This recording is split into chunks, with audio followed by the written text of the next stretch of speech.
કાકા પતંગ બતાવજે લે એકદમ મસ્ત હોય જોઈએ બાકી ધંધો પાણી હાલે અલા તું જોજો માંજો બરાબર બીજા વર્ષે પતંગ નહીં કપાયેલી બધા ચીડવતા હતા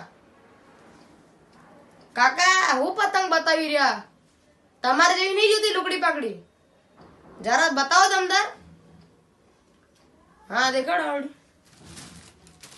શું આવી બધી બતાવજો પીડી પલોટી અરે એવી પતંગ બતાવો વટ પડવો જોઈએ આપણો એવી બતાવો ઓલી 2025 આવું લખેલું આવ્યું જોઈએ એકલા આસમાનમાં ઉડે તો મજા આવી જાય અને ઓલી ઓલી છે તમારા પાસે ઓલી આવડી મોટી લાંબી આમાં પૂંછડી આવે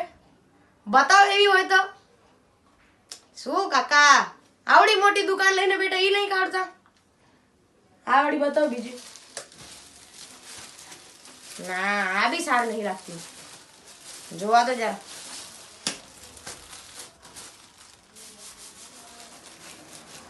કાંઈ દમ નહીં કાકા બતાવો બીજી બતાવો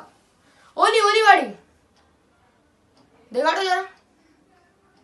આમાં બી દમ નહીં એના બાજુના બાજુ વાળી જરા દેખાડો હા દેખાડો જરા અહીંયા આ કઈ પતંગ બતાવી ને તમને દમદાર અને કાકા ક્યુઆર કોડ આપો થઈ ગયો કાકા આ રોવા હું બેટો હાથ કપાઈ ગયો તો એકદમ આમ આમ માંજો લેવાય આમ આમ હા રોતડું રે